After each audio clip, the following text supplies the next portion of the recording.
Moving on, we have our next speaker. We have Samriddhi Bhattacharya, who is the Country Director for Small Business Solutions at Dell Technologies. Her session will focus on the latest technology trends to increase business growth. Samriddhi is a technically sophisticated and commercially astute general manager with years of diverse experiences in sales leadership, B2B sales, client relationship management, key account management, and business planning, delivering creative and comprehensive solutions to complex IT problems for clients. Let's hear from Samriddhi.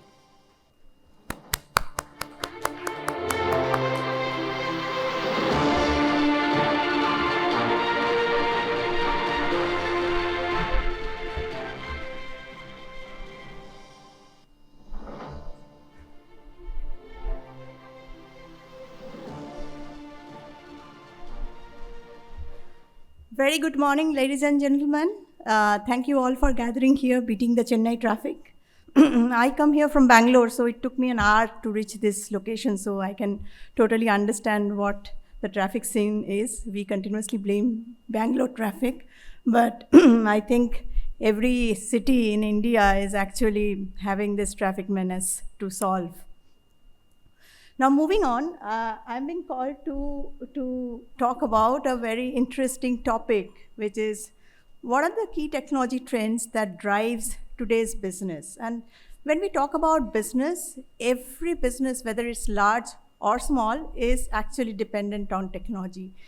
If you know, technology is actually the backbone that drives today's businesses.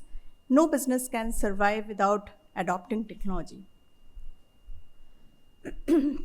As we move on, this is a very interesting chart that you can take a note of. This is a study by Dell Technologies, and we did this study across 6,000 odd senior IT executives across large, small, and medium businesses across 45 countries. And this is called the technology maturity curve, okay? By that, we mean, how are companies doing in terms of adopting the technology and how does it relate to their businesses. Interestingly, out of the studies that we have done across the 6,000 participants, and that is pretty self-explanatory, we found technology innovation laggards, which was almost zero in the study group that we had, followed by innovation followers, which was about 28%, then the innovation evaluators, and I think most of us in this room will be in this stage. When a new technology comes in, we will continuously see, let me see what others are doing, and then I will go and implement it in my firm.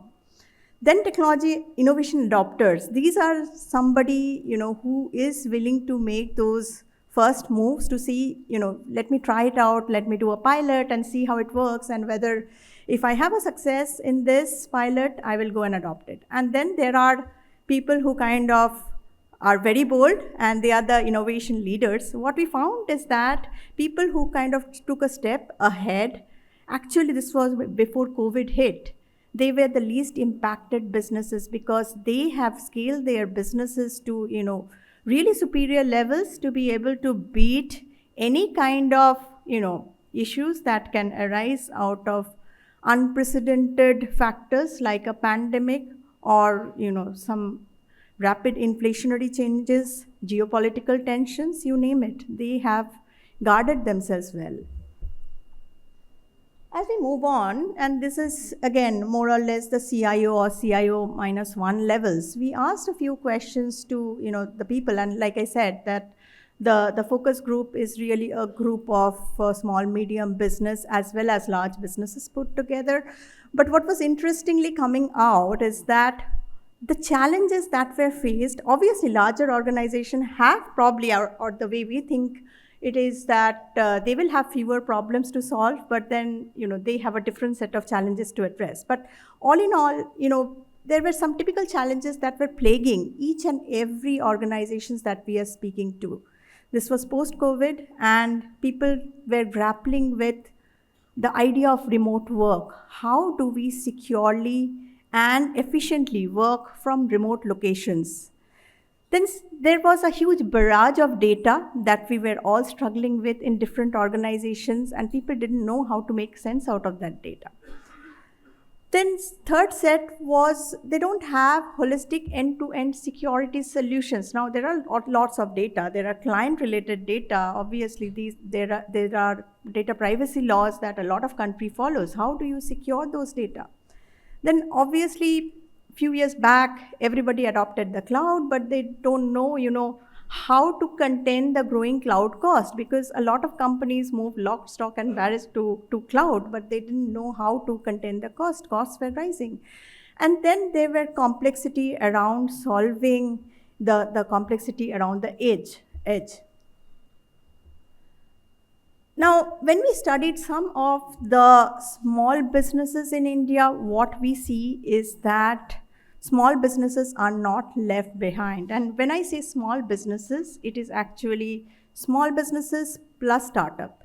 Look at the evolution of small businesses and startup in this country. In 2013, 14, maybe a few years before COVID, if I talked about startups, hardly anybody have heard about this term. People would, oh, Silicon Valley, okay, that is where startups are. But no, it's not true. So startups have interestingly scaled up from a 350 number. 350, that was the number in 2014. And now we are talking about that number is wrong. So we have about 113,000 startups today in India, and many of them are working on really, really cutting edge products. Now, moving on to MSMEs, MSMEs are not left far behind. If startups are contributing to 4 to 5%, or at least expected to contribute to 4 to 5% of the country's GDP, MSMEs contribute 30% of the country's GDP. That is a huge number to be ignored, right? And most of the MSMEs that we talk to from Dell Technologies' perspective are actually reinventing themselves, which means all the tenets that you see here, be it cloud, be it AI ML, or that is AI and machine learning. I hope everybody knows about AI these days, because this is really the talk of the town. And we have a friendly interface called ChatGPT, which is kind of solving all our life's problems. But ladies and gentlemen, that is just the tip of the iceberg. There is a lot more that is going on in the AI space. If cloud was an enabler to businesses, AI is taking things to the next level. And obviously, I can go on hours talking about this. When I joined my first job, my family gave me a phone, and it could hardly make a call. For an STD call, I have to go to an STD booth and call up my family. This doesn't happen now. I can barely send a text. I couldn't do international texts. Fast forward few years, when COVID hit, the entire business was running out of a smartphone. Entire business. I work with so many founders who are, basically they don't have any softwares, nothing at all. They only have their smartphone. And all of us have bits and pieces seen the power of fintechs, the way it has revolutionized payments. No other country in this world have solved that problem the way India has. It is phenomenal. You go to a chaiwala in a small shop, they will accept a 5 rupee through a Paytm or a PhonePe or whatever mode you want to pay it. This was not there a few years back. So it is moving at an unprecedented pace. EdTech, we never thought that we can learn so many things just sitting in the comfort of our home, right? Today, it is so easy to get a foreign education sitting right here in India, in Mylapore maybe. So you can sit there, take a foreign degree from any university in the world. And all of us have experienced it. We have sent our children to schools. When the schools closed down, the education didn't stop. They revolutionized themselves. They reinvented themselves. And that is the power of technology. Technology is the single most important enabler for bringing in that pace and momentum in the business. I would also say automation. When you say automation, a lot of times, when we started our career, data entry was a job. It doesn't exist anymore. Most of it has been computerized, automated, and for the right reasons. Obviously, there are ethical considerations to be, looked into when you are going and implementing some of these things into your respective organizations. But I do see, the power of, let's say, Gen AI, generative AI, when we talk about generative adversarial networks, where we see original texts or original songs coming out of AI, original compositions, original movies, if I may. So these are, taking things to the next level. A small startup somewhere in Bhopal is coming up with a self-driving car. So, that is the technology that we are talking about these days, like all the deep techs and, the useful way, AI can be implemented in various bits and pieces, and you don't need to be a large company to be able to do that. If you have the right technology, if you know how to implement it, then, the world is your oyster, I would say. India is also the world's third largest startup ecosystem after US and China, and some of the innovations, like I said, is actually phenomenal.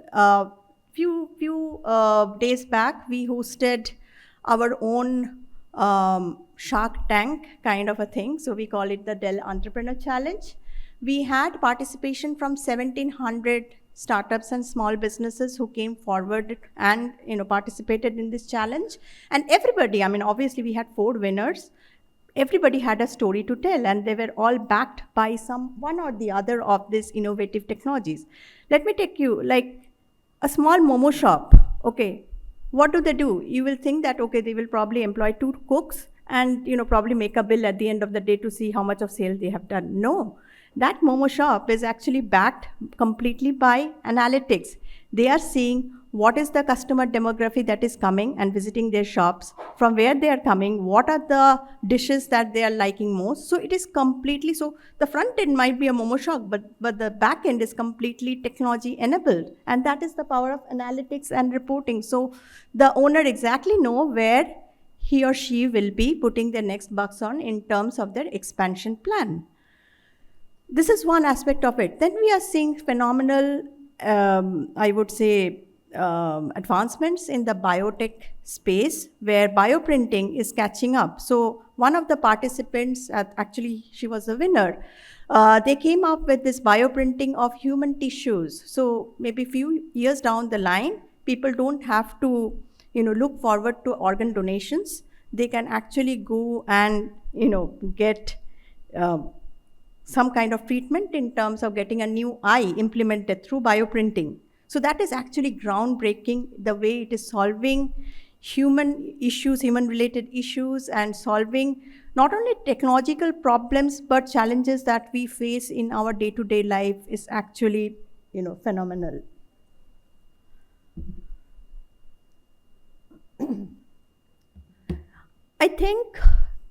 I think the technology trends will be incomplete if I don't talk about sustainability, because as we are obviously embracing these new technologies, the AIs, MLs, obviously that requires investment in terms of energy, power. So one has to be cautious in terms of maintaining the sustainability, because mind you, 57 million tons of e-waste is produced every year. And in India, we are the 3rd largest producers of e-waste. So sustainability is actually a very, very important factor. There are clean techs that are coming up who is addressing the issue of sustainability. I think in India, there will be about 50 clean tech companies that are addressing the issue of sustainability in different shapes and forms.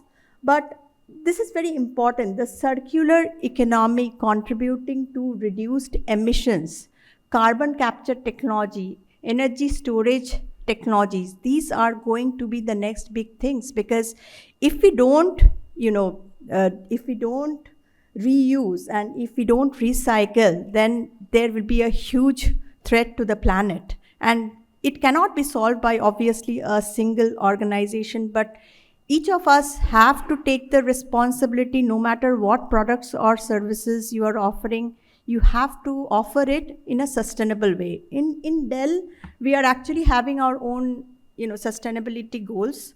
And for example, we have taken up the oath of taking back every laptop for every laptop that we sell. we are using the carbon wastage from aerospace industries to manufacture our laptops. So that is some of the ways we are trying to address. And you won't believe it, the ocean-bound plastics that are coming out of the oceans, we are actually getting thousands of pounds of those plastic out of the ocean and putting it into our manufacturing. So that is how we are trying to do our bit for the planet. But I think every company on this earth should take up this, because this is going to be, as we are embarking on a new phase of AI, ML, and more emerging technology, which will need a lot of compute power and a lot of energy and a lot of data center investment. It is very important that we keep an eye on our planet and do all that we can to ensure that we are doing the right things for humankind.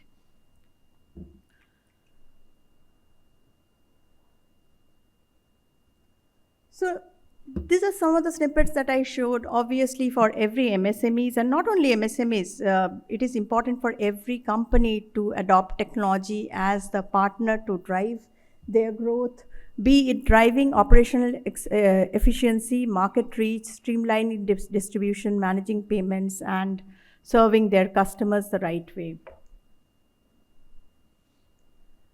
Now, just touching upon a little bit on this, obviously, most of you would be knowing what Dell does. But what is important, is that we are a large organization. We are a 40-year-old organization, and we have a presence of about 25,000 employees in India itself. We are present across 16 locations in India. And what we are doing is that we have also started as a small business ourselves. So that's why the way we understand the evolution of a business backed by technology is probably like no other, because we have also taken 40 years to grow from a small business to a large business ourselves, right? So entrepreneurship is obviously in our DNA, and we do have a large talent pool which can help small businesses scale up, be it working with them on various aspects, solving the remote work, which most of us are grappling with, solving multi-cloud issues, how much do you put on hybrid, how much do you put on cloud, what is the optimization that needs to be done in this case. Then obviously modern data infrastructure, needless to say, there's going to be a lot of investments in the data center space in the coming few decades, I would say, because I don't know how long the AI will take to mature itself. Then obviously edge and security, we offer the complete gamut of portfolio. These are some of the stories like, small businesses, so some of them are startups. And the way we have seen is that some of them are obviously pre-pandemic in nature. We have helped them scale up and meet the growth charter that they have. For example, for Wine Studio, they started pretty much around COVID, and we helped them operationalizing their entire infrastructure, building it, from home, if you may, and scaling it up subsequently. The other one, Aries, it's an interesting story because they are actually providing services to a lot of new companies which are trying to come from UK or US, setting up shops in India. So obviously they have very, very diverse requirements. And Dell Technology is the go-to partner for a company like Aries when you don't know what their customers would be demanding, how they would want to set up their shop in India. The third one is Concept Medical. They do a very interesting thing. How many of you know about angioplasty? Angioplasty is something that you do to get your cardiac operation when there is issue with the blood flow. So they devised these balloons that are used to blast out the blockages that are getting in the heart, the blood vessels. And they do the cardiac drug delivery, and we help them set up their entire infrastructure and ramp them up during COVID time, which was obviously difficult. So access to funding, access to other information, whatever is needed to get the system up and running for them. So like I mentioned, we are present across 16 cities, 16 sites across 9 cities and across 25,000 employees. I think what is important to understand is that, planning about technology is one thing, but operationalizing it is a whole new thing altogether. So we do work with a lot of small businesses and help them brainstorm, help them with the tech tear downs, what would be the next growth strategy, because sometimes the MSMEs, what we see is that they are stuck in legacy. So for them to modernize and cope up with the latest change in business is always a challenge, because they have already invested in a few things. So how much to keep, how much to let go, what are the things that they should do as a next step so that they don't fall behind in the business, is something that we as Dell is very adept in terms of doing. And we work with a lot of small businesses and startups ourselves. We work with them as an ecosystem partner and scaling them up to the next level. Obviously, one is selling to MSMEs, but that is only part of what we do. But working with MSMEs to contribute to a better India, building for the future is what we do more. So I leave you with this thought and message. We'll be happy to address any questions that you may have.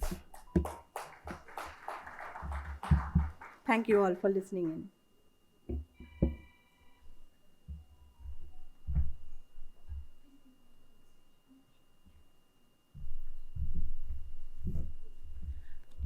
Thank you, Samriddhi, for the insightful session.